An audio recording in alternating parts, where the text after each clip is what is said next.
దేవుడు యేసుక్రీస్తు ప్రభు హల్లెలూయా అసాయంలోని అందరూ కొద్దిసేపు యేసుక్రీస్తు ప్రభు నిజమైన దేవుడు, ఆయనే లోకరక్షకుడు, ఆయన ద్వారానే మనము పరలోక రాజ్యానికి వెళ్ళాలి అని దేవుడే మనకి తెలియజేసినప్పుడు మనం ఏం చేస్తాము అని అంటే యేసయ్యని నమ్ముకొని ఆయన సన్నిధిలోకి వచ్చాం. ఆయన సన్నిధిలోకి వచ్చిన మనము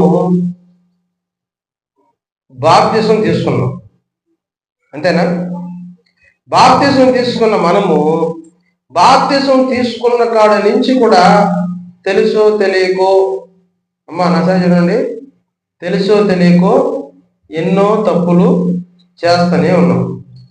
చేయలేదని ఎవరు చెప్పేదానికి వీలు లేదు. ఎవరైనా సరే, చిన్నపిల్లలైనా పెద్దలైనా బాప్తిసం తీసుకుంటే తెలుసో తెలియకో ఏదో ఒక పొరపాటు చేస్తాం. పాపం అనేది కూడా పొరపాటు అంటే పాపం చేస్తాం.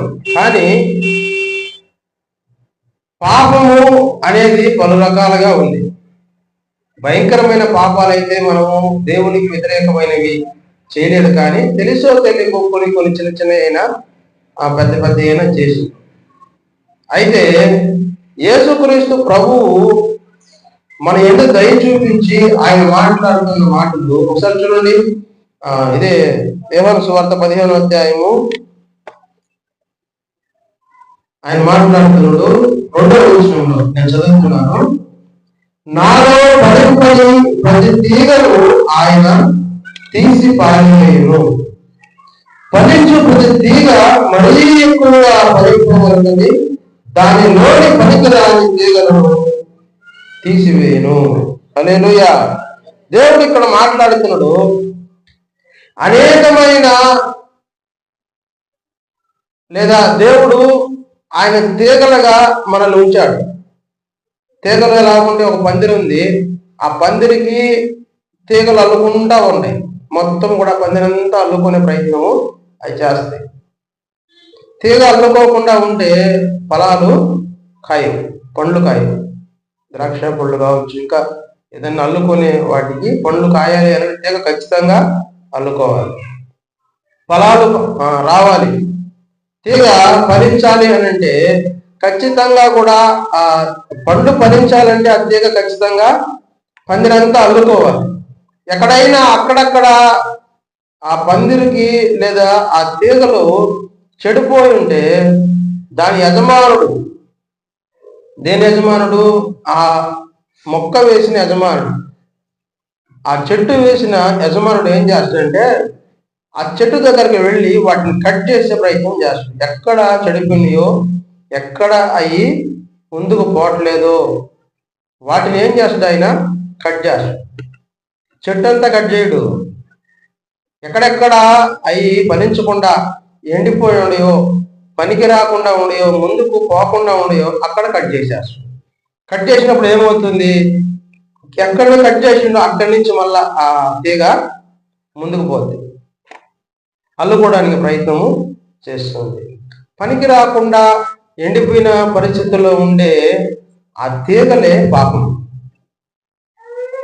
ఆ తీగలే పాపం.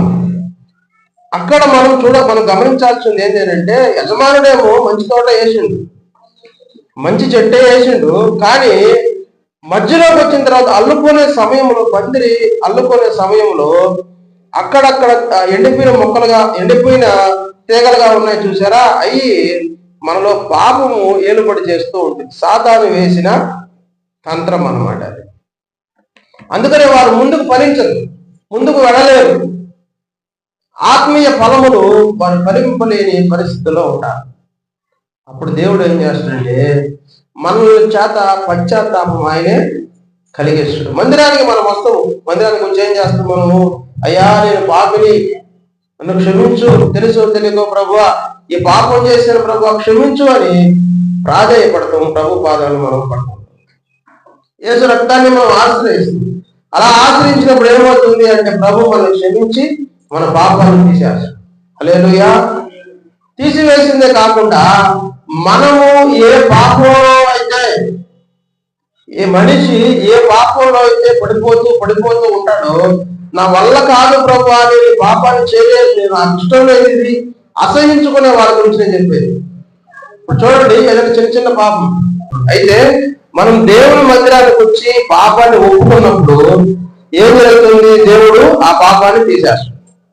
మనుషులమైన మనం అనేక సార్లు ఏదో పొరపాటు చేయను, ప్రభు దగ్గరికి రాను, ప్రభు నేను పాపినయ్యా, అయ్యా నన్ను క్షమించయ్యా, ఈ తప్పు అసలు నేను చెయ్యాలనుకోలేదు ప్రభు, కానీ చేసేసానయ్యా, అట్లా ఉండకూడదు అనుకున్నానయ్యా, అలా ఉన్నానయ్యా, అలా మాట్లాడకూడదు అనుకున్నానయ్యా, అలా మాట్లాడానయ్యా, ఏదంటే చూడకూడదు అనుకున్నాను ప్రభు, చూసేసానయ్యా అని అనేక సార్లు మనము దేవుని సన్నిధికి వచ్చి మన పాపము ఒప్పుకుంటూ ఉంటాం.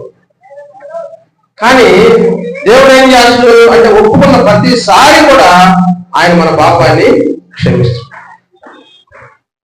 హల్లెలూయా. అనేక సార్లు మనం ఒప్పుకున్న ప్రతి పాపాన్ని కూడా ప్రభువు క్షమిస్తూనే ఉంటాడు. కొన్నిసార్లు ఏం జరుగుతుందంటే, మనము ఈ విధంగా ప్రతిరోజు కూడా అయ్యా ఉదయం నుంచి సాయంత్రం లోపు తెలుసో తెలియకో చేసిన పాపాలు కూడా క్షమించు ప్రభు అడుగుతూ ఉంటే ప్రభు ఖచ్చితంగా మనల్ని క్షమిస్తూనే ఉంటాడు. ఒకవేళ మన వల్ల కాని ఏదైనా ఉందనుకోండి, దాన్ని కూడా ఒప్పుకుంటూ ఉండాలి, ఒప్పుకోకుండా ఉండకూడదు, ఒప్పుకుంటూ ఉండాలి. ఏదో ఒక రోజు ప్రభువే మనకి ఆ పాపము అసహ్యమయ్యేలా చేస్తాడు. ఆయనే దాన్ని మన నుంచి దూరం చేస్తాడు. అది ఏదైనా కానివ్వండి, మనిషిగా మనం చేసే తప్పు ఏదైనా దాన్ని దేవుడే మన చేతే అసహించుకునేలా చేసి దాన్ని దూరం చేసేస్తాడు మనకి. హల్లెలూయా. ఆ పాపం ఎప్పుడైతే దూరం అయిపోతుందో దేవుడు మనకి దగ్గర, మనం దేవునికి దగ్గర. అందుకే ఆయన మాట్లాడుతుంది, చూడమ్మా 2వ వచనం మనసుడు,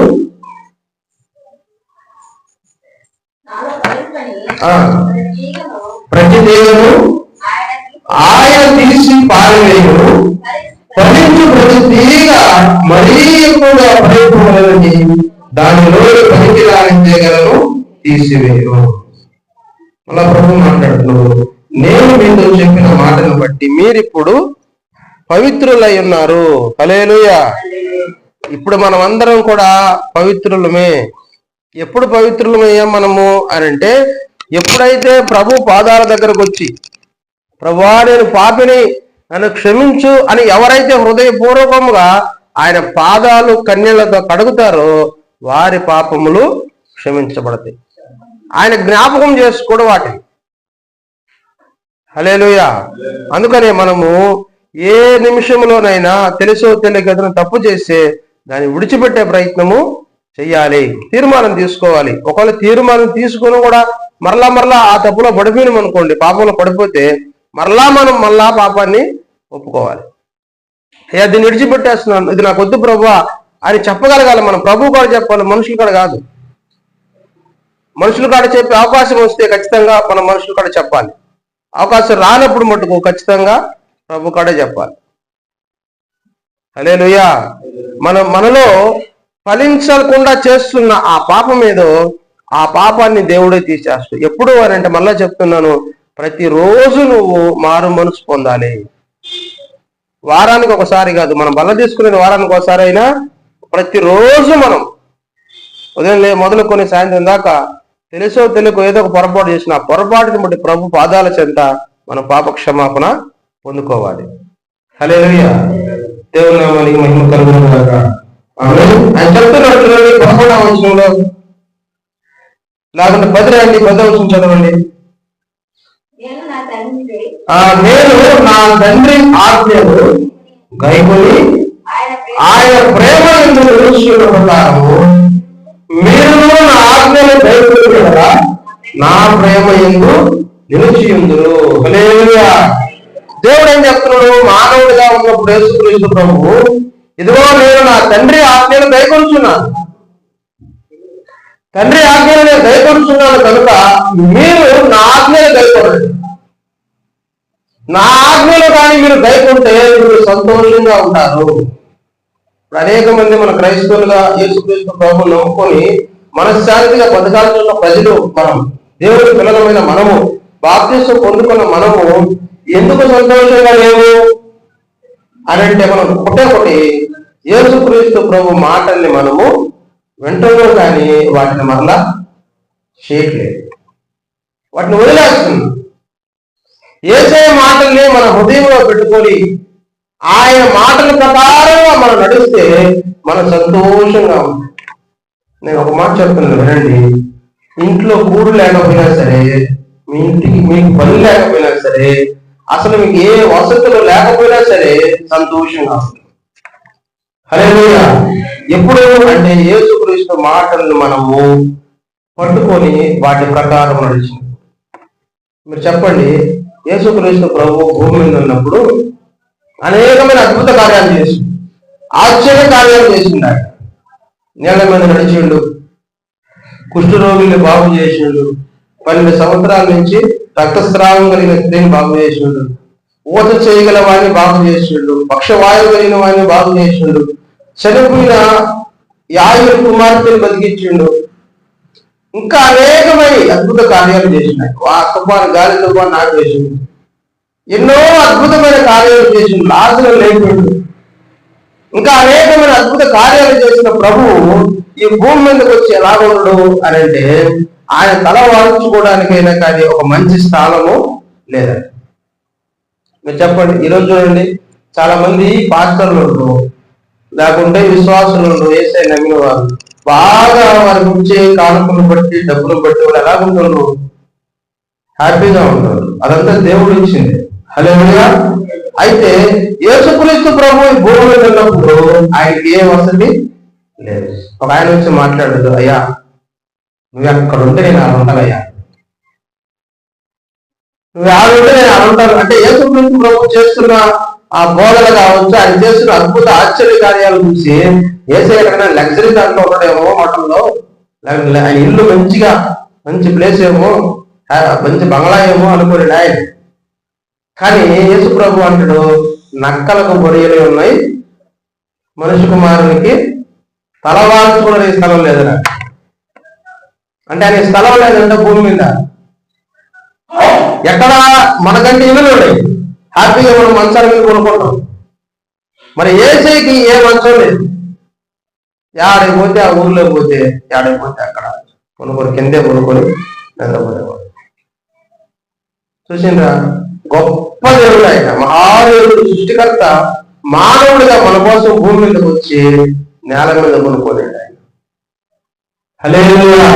ఆయన తండ్రి ఆజ్ఞలు పాటించి, తండ్రి ఆజ్ఞలన్నీ పాటించింది. ఆయన పాటించిన ఆయన మనం చెప్తున్నాడు, తండ్రి ఆజ్ఞలు నేను పాటించాను కాబట్టి మీరు నా ఆజ్ఞలు పాటించండి. ఎందుకయ్యా మేము ఈ ఆజ్ఞలు పాటించాలి అని అంటే, ఎందుకు ఆజ్ఞలు పాటించాలి? మనం సంతోషంగా ఉండాలి. హల్లెలూయా. మనం యేసయ్యని నమ్ముకున్న మనము సంతోషంగా ఉండడానికి ఆయన ఆజ్ఞలు పాటించాలి. ఇప్పుడు చదువు, ఇప్పుడు చూడు 11వ చదువు. ఇప్పుడు మీ అందరూ నా సంతోషము ఉండవలేదు, మీ సంతోషము పరిపూర్ణము కావాలని ఈ సంగతులు మీతో చెప్తున్నాను. తర్వాత నేను మిమ్మల్ని ప్రేమించిన ప్రకారము మీరు ఒకరినొకడు ప్రేమించవలనయే నా ఆజ్ఞ. చూడండి, ఇక్కడ యేసుక్రీస్తు ప్రభు మాట్లాడుతున్నాడు, ఒక ఆజ్ఞ ఇస్తున్నాడు సంఘానికి. ఆయన రక్తముతో కడగబడిన సంఘానికి, బాప్తిసం పొందుకున్న ఆయన పిల్లలకు, దేవుని పిల్లలకు ఒక ఆజ్ఞ ఇస్తున్నాడు. సేవకులైనా ఎవరైనా దేవుని పిల్లలే, అందరికీ కూడా ఆయన ఒక ఆజ్ఞ ఇస్తున్నాడు. ఏమని ఆజ్ఞ ఇస్తున్నాడు? ఒకరినొకరు ప్రేమించండి, ఒకరికొకరు ప్రేమ కలిగి జీవించండి, నా ప్రేమను మీకు ఇచ్చాను, మీరు కూడా అదే విధంగా ఉండాలి అని ప్రభు చెప్తున్నాడు. ఎందుకు అనంటే అనేకమైన భేదాలు వస్తాయి సంఘంలో, అనేకమైన పట్టింపులు వస్తాయి.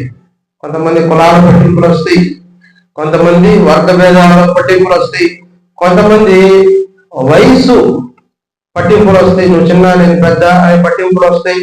కొన్ని దిక్కులైతే రంగు, నువ్వు నల్లగా నేను తెల్లగా అనే పట్టింపులు వస్తాయి. కొన్ని దిక్కుల బలంగా చూసి పట్టింపులు వస్తాయి. ఇంకా రకరకాల పట్టింపులు. కొంతమంది కొన్ని రకాలైతే వేరే మతాల్లో చేసే నమ్ముకుంటారు. ముస్లిమ్స్ ఇంకా వేరే వాళ్ళందరూ కూడా యేసు నిజ దేవుడు అని తెలుసుకొని వస్తారు. వాళ్ళు కూడా కొంతమంది పట్టింపులు, మేము మంచి ముస్లిమ్స్ లో వచ్చినాం, యేసే నమ్మకంలో, మీరు చిన్నోళ్ళు అనే రకంగా మాట్లాడి ఆలోచించేవాళ్ళు.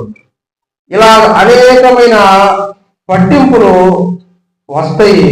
అలాంటి రాకూడదని ప్రభు ముందుగా చెప్తున్నాడు, మీరు ఒకరినొకరు ప్రేమించండి. ఒకరంటే అది కులం లేదు, మతం లేదు, ఏది లేదు, ఏ భేదం లేదు. అందరూ కూడా యేసే చెప్పిన విధముగా ఒకరిని ఒకరు ప్రేమించాల్సిందే. ఇది ఆజ్ఞ. పాత నిబంధనలో ధర్మశాస్త్రంలో 10 ఆజ్ఞలు ఉన్నాయి. ఆజ్ఞలన్నీ కలిగినా కూడా నిన్ను వలె నీ పొరుగు వారిని ప్రేమించాలి. అదే ఆజ్ఞ యేసు ప్రభు చెప్తాడు ఇక్కడ. ఒకరినొకరు ప్రేమించాలంట. ఎలాగ ప్రేమించాలి అంటే యేసుక్రీస్తు ప్రభువు శిలువ పైన బలియాగం అవుతున్నాడు.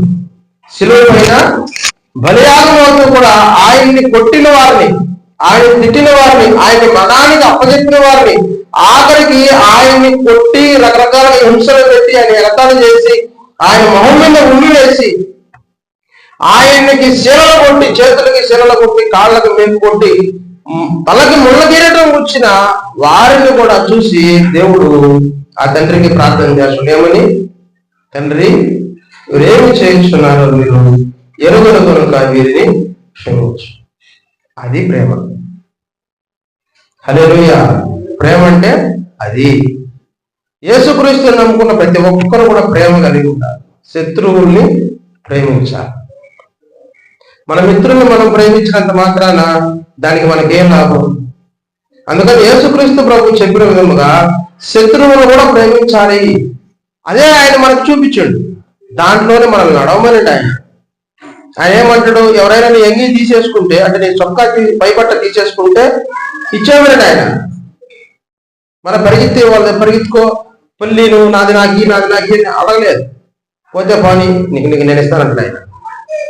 ఎవరైనా 1 మైలు దూరం నడవమనంటే 2 మైళ్ళు నడవతా అంటాడు ఆయన. అంటే కష్టపడు. ఎవరైనా నీ హింసిస్తుంటే వారి కొరకు ప్రార్థన చేయమంటాడు. అది యేసుక్రీస్తు ప్రభు ప్రేమ. ఒక విషయం చెప్పి ప్రభు చిత్తమైతే ముగించేస్తాడు. ఒకానొక ఊర్లో బాగేనండి, ఒకానొక ఊర్లో 2 స్నేహితులు ఉన్నారంట. 2 స్నేహితులు మంచిగా స్నేహం చేస్తున్నారు చిన్నప్పటి నుంచి. ఒకే ఏరియాలో లేదా ఒకే ఊర్లో ఉన్న వాళ్ళిద్దరూ చాలా అన్యోన్యంగా ఉన్నారు, చాలా సంతోషంగా ఉన్నారు. ఏ తప్పు చేయకుండా ఇద్దరు కూడా, ఏ పాపం చేయకుండా ఇద్దరు కూడా చాలా అన్యోన్యంగా చాలా సంతోషంగా ఉన్నారు. వాళ్ళకి కొద్ది వయసు వచ్చింది, యవ్వన వయసు వచ్చింది. ఒక 17, 18, ఒక 20 లోపు అట్లాగా వయసు వచ్చింది. చాలా సంతోషంగా ఉన్నారు ఇద్దరు. చక్కగా స్కూల్కి వెళ్తున్నారు, వస్తున్నారు, కాలేజీకి వెళ్తున్నారు, వస్తున్నారు, మంచిగా చదువుకుంటున్నారు, చాలా మంచిగా బతుకుతున్నారు.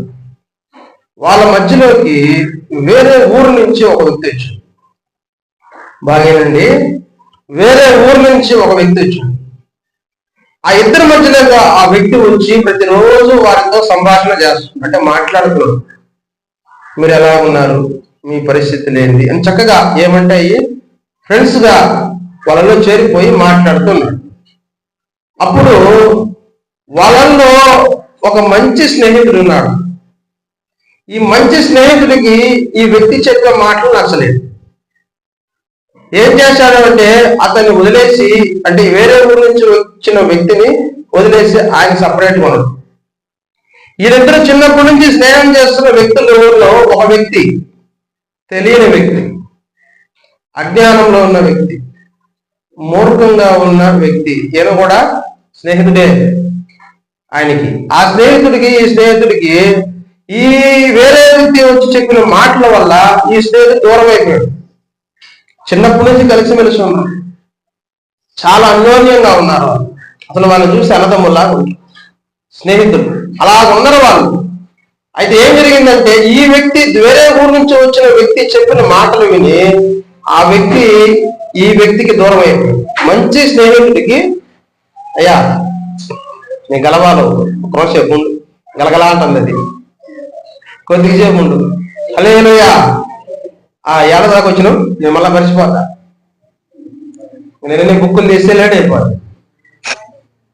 అమ్మా. మంచి స్నేహితుడు దాకా వచ్చినావు. మంచి స్నేహితుడు ఏం చేశాడు అని అంటే, ఒకసారి వచ్చాడు ఎవరి కాడికి అంటే, ఈ వేరైపోతున్న చిన్నప్పటి నుంచి ఉన్న స్నేహితుడి దగ్గరకు వచ్చారే, మనం చిన్నప్పటి నుంచి స్నేహంగా ఉన్నాము, ప్రాణానికి ప్రాణంగా ఉన్నాము, ఏది చేసినా మనం కలిసిమెలిసి చేసేది, ఒకే కంచంలో తిన్నాము, ఒకే దాంట్లో నీళ్లు తాగాము, చక్కగా ఉన్నాం మనము.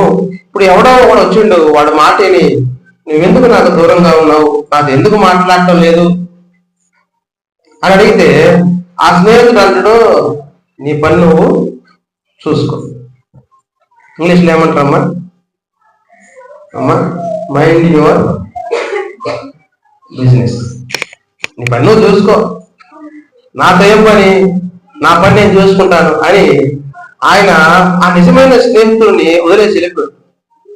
అప్పుడు ఆ నిజమైన స్నేహితుడు అనుకున్నాడు, అయ్యో చిన్నప్పటి నుంచి ఎంత బాగున్నాం మేము, ఎవరో ఒకడు వచ్చి చెప్తే వాడి మాట వింటుండే కానీ నా మాట వింటాం లేదు అని అనుకోలేంట. ఏదో ఒక రోజు నా స్నేహితుడు నా దగ్గరికి రావాలి అని ప్రార్థన చేసుకుంటూ ఉన్నాడు. ఒకనొక సమయంలో వేరే ఊరి నుంచి వచ్చిన వ్యక్తి, ఈ చెడిపోయిన ఈ వేరైపోయిన వ్యక్తి స్నేహితుడి దగ్గరకు వచ్చి, నువ్వు ఇలా ఉండాలి అలా ఉండాలని అన్ని గొప్ప మాటలు చెప్పి, మంచి మాటలు చెప్పినట్టుగా లేనుకొని అన్ని చెప్పి రోజుకు ఒక అలవాటు చేసి, రోజుకు ఒక అలవాటు. ఆయన సిగరెట్ తాగేది అలవాటు లేదు. సిగరెట్ తాగి ఆయన తాగి ఈయన రౌండ్గా పోతుంటే ఆయన చూసి అన్ని నేర్చుకున్నాడు. సిగరెట్ అలవాటు చేసి, ముందు అలవాటు చేసి, లేకపోతే దరిద్రాలన్నీ పాపాలన్నీ అలవాటు చేసి వీళ్ళిద్దరూ స్నేహంగా ఉండరు, సంతోషంగా ఉండరు. వేరే ఊరి నుంచి వచ్చిన వ్యక్తి ఆ స్నేహితులు ఇద్దరు కలిసి సంతోషంగా గడుపుతుండ్రు కాదు. ఒకనొక సమయంలో ఇంకన్ని పాపాలకు అలవాటు అయిపోయి, జూదానికి కూడా అలవాటు, పేకాటకు కూడా అలవాటు. పేకాటాడు ఏం చేస్తుంది, ఉండే డబ్బులన్నీ రోజు రోజుకి అయిపించేస్తుంది. అలాగా రోజు ఆడుతూ ఉన్నప్పుడు తాగడము ఆటలాడడం పాపానికి డబ్బులు ఖర్చు. అలాగుంటే ఇంట్లో డబ్బులన్నీ అయిపోయి ఇంకేం చేస్తుండే, బంగారం ఉంది ఒంటి మీద ఇంట్లో, దాన్ని అమ్మేసి ఆ పాపానికి జలసా చేసి, తర్వాత అన్ని అమ్మేసిన వ్యక్తి ఏం చేసిందండి, పొలాలు కూడా అమ్మేసి, ఇంట్లో ఆఖరికి ఉన్న వస్తువులు కూడా అమ్మేసి, అన్నీ అయిపోయింది. అప్పుడు ఆ వ్యక్తి ఈ వ్యక్తి దగ్గరకు వచ్చి, అయ్యా నా దగ్గర ఉన్న డబ్బులు అయిపోయింది, బంగారం అయిపోయింది, పొలం అయిపోయింది, అన్నీ అయిపోయినాయి, ఇప్పుడు నాకు కనీసం తినడానికి కూడా తిండి లేదు, డబ్బులు నేను ఏం చేయాలి నేను అని ఆ వేరే ఊరి నుంచి వచ్చిన వ్యక్తిని అడుగుతున్నాడు. అప్పుడు ఆయన మాట్లాడుతూ, నేను నీకు ఒక సలహా ఇస్తా, ఆ సలహా కానీ పాటించిన వాడు ఇక నువ్వు జీవితాంతం తిన్నా తరగకుండా ఉంటుంది, నువ్వు ఎంత తాగినా డబ్బులు అయిపో అని అక్కడ ఏమి చెప్పు అంటే, చాలా మంచి పని, సూపర్ పని, సులువైన పని. సరే చెప్పు, సులువైన పని, అంత డబ్బులు నాకు తిన్నా జీవితాంతం ఉంటే ఆ డబ్బు ఇంకా నాకేం కావాలో చెప్పు అంటే, అప్పుడు చెప్తాడు, ఇదిగో ఫలానా ఊర్లో ఫలానా ఇంట్లో చాలా డబ్బు ఉంది,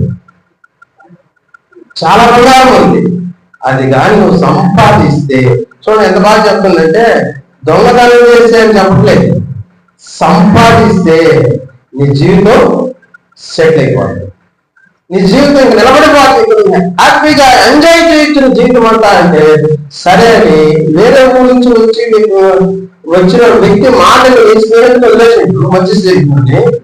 ఇప్పుడు ఈయన పట్టుకొని చెప్పిన మాటని చెడలవాడికి బానిసేయండు, చెడలవాడికి బానిసైన వ్యక్తి ఇప్పుడు ఏం చేస్తున్నాడంటే దొంగతనం చేయడానికి పోతాడు. ఎవరి మాటని, వేరే ఊరి నుంచి వచ్చి ఉన్న ఆ వ్యక్తి మాటని దొంగతనానికి పోతాడు. రాత్రి అయిన తర్వాత దొంగతనానికి వెళ్ళిండు, అందరు నిద్రపోతున్న టైంలో వెళ్ళిండు, సగం అర్ధరాత్రి టైం పైన అయింది, అందరు నిద్రపోతా వెళ్ళిపోయి నేరుగా పోయి దొంగతనం చేసే ప్రయత్నం చేస్తాడు. ఆ ఇంట్లో వాళ్ళకి మెలకవచ్చు, కనీసం ఒక 4-5 వచ్చేసి, ఎవరు అక్కడ, ఏం చేస్తున్నారు అక్కడ, ఎవరురా అని చెప్పి అందరూ వచ్చేసినప్పుడు లైట్ వేసుకోండి, వాడు కనపడాడు. నలుగురు వేసుకుంటే ఒకడు ఏం చేస్తున్నాం, పట్టుకుని వాడిని చెత్త కొట్టింది, భయంకరంగా కొట్టింది. కొట్టి ఒకడు ఫోన్ తీసుకొని టక్కన కొట్ట ఈయన్ని బంధించండి అంటే పోలీసులు ఫోన్ చేస్తాడు, ఈయన బంధించండి, పోలీసులు ఫోన్ చేస్తున్నాను, పోలీసులు వచ్చి పట్టుకోకూడదు అని అంతా పోలీసులు ఫోన్ చేస్తాడు. వీడికి అర్థమైపోయింది నా పని అయిపోయింది. పోలీసులు వచ్చి నన్ను జైల్లో పెట్టేస్తారు, నా కేసు ఇచ్చేస్తారు, నాకు తెలియదు అనుకుని అర్థం కాకుండా ఆ చీకట్లో ఆ కొద్దిగా ఉన్న ఆ ఇల్లు వాడేం చేసేటంటే పక్కనే ఉన్న ఒక కత్తి తీసుకొని వాళ్ళల్లో ఒకడిని పొడి చేసి దారుణంగా పొడి చేసిన తర్వాత పక్కన ఉన్నవాడు భయపడుతుంది, వదిలేసిన వాడు దొరికింది ఛాన్స్ కొని వాడు పరిగెత్తాడు. వాడు పోలీసులకు ఫోన్ చేసి పక్కన ఉండేవాడు ఫోన్ చేసి వాళ్ళు పరిగెత్తున్నారు, ఊళ్ళో వాళ్ళందరూ కూడా వాడి కోసం పరిగెత్తున్నారు, వెనక పోలీసులు కూడా ఎంట పట్టుకునేమో పరిగెడుతున్నాడు. ఒక అనుకుంటా పాత్రలో అయ్యో నేను మంచి స్నేహితులతో ఉన్నప్పుడు ఏ పాపం చేయకుండా ఉన్నా, మంచి అలవాట్లు కలిగి ఉన్నా, చక్కగా చదువుకుంటున్నా, ఒక మాట నేను నా ఆస్తిని పోగొట్టుకున్నాను, ఆఖరికి దొంగతనం చేయడానికి వచ్చి ఇప్పుడు నరహత్య కూడా చేశాను, హత్య కూడా చేశాను. ఇదిగో అందరు నా వెనక పడుతుంది, పోలీసులు కూడా వస్తున్నారు, నేను దొరికితే ఇప్పుడు ఖచ్చితంగా నన్ను జైలు వేసి నాకు శిక్ష వేశాను. ఏం చేయాలి అని పరిగెత్తడం ఆగలేదు, ఆయాసం వస్తున్నా సరే ఆగకుండా పరిగెత్తి ఒక ఇంట్లోకి వెళ్ళాడు. వాళ్ళ స్నేహితుడు చాలా రోజులు అయిపోయింది, ఆ ఊరు నుంచి వెళ్ళిపోయాడు, వేరే ఊరిలో మకాన్ చేసాడు. నేరుగా ఆ స్నేహితుడి ఇంటికే పోయాడు. ఆ స్నేహితుడి ఇంటికే వెళ్ళి ఆ తర్వాత ఆ స్నేహితుడిని అక్కడ చూశాడు, రక్తం మరకలు ఉండి. అయితే ఆయన మొహానికి ఒక మాస్క్ లేకపోతే అదంటారు కదా పొలాయేది పట్టుకుని పోయాడు. నేరుగా ఇంటికి వెళ్ళేసి స్నేహితుని చూసి మంచి స్నేహితుడా అని నేరుగా వెళ్ళి ఆయన కాళ్ళు పట్టుకున్నాడు. ఇదిగో నీతో ఉన్నప్పుడు నేను బాగున్నాను, నీ దగ్గర ఉన్నప్పుడు నేను చాలా ఆనందంగా చాలా సంతోషంగా ఆనందంగా ఉన్నాను, కానీ ఇదిగో నీ మాట కాదని వాడే మంచి స్నేహితుడు కూడా వాడుతూ ఉన్నాను, కానీ వాడు మంచోడు కాదు, వాడు నాకు లేని కొన్ని చట్టాలు వాటిని చూపించి నా ఆశలంగా అయిపించేసాడు. ఇదిగో నేను ఇప్పుడు దొంగతనం చేయడానికి కూడా నన్ను ప్రేరేపించాడు, దొంగతనానికి వెళ్తే అక్కడ నేను హత్య చేశాను. ఇదిగో రక్తం మరకలన్నీ అయ్యే, ఇదిగో వస్తున్నారు అందరూ, ఊరు వాళ్ళందరూ వస్తున్నారు, ఇంటి వాళ్ళు వస్తున్నారు, పోలీసులు కూడా వస్తున్నారు, నన్ను పట్టుకుంటే జైల్లో వేస్తారు, ఏం చేయాలి అని అంటాడు. అప్పుడు ఆ స్నేహితుడు అంటాడు, మంచి స్నేహితుడు, నిజ స్నేహితుడు ఏం మాట్లాడుతుంది, అయ్యా నీ బట్టలు తీసేసి నా బట్టలు వేసుకో, నీ బట్టలు తీసేసి నా బట్టలు వేసుకో అనగానే కూడా అటంటే అంటే లేదు, నా బట్టలు తీసి నీ బట్టలు వేసేసుకుంటానని ఆ బట్టలు తీసి ఈ మంచి స్నేహితుడు వేసుకొని ఈయనకున్న మంచి బట్టలు ఆయనకి ఇచ్చాడు. అంతలేక బయట డోర్ సౌండ్, ఎవర్రా లోపల తీయరా తలుపు, ఉన్నాడా దొంగ, తలుపు తీసాడు. ఎవరు? మంచి స్నేహితుడు. ఆ తప్పు చేసిన ఆ రక్తపు మరక బట్టలు ఈయనేసుకుని ఏదేమో తలుపు తీసాడు. వాళ్ళందరూ వచ్చి ఆ రక్తం మరకలు చూసి ఈడే చెప్పిందని ఈ వ్యక్తిని తీసుకొని జైల్లో వేసింది.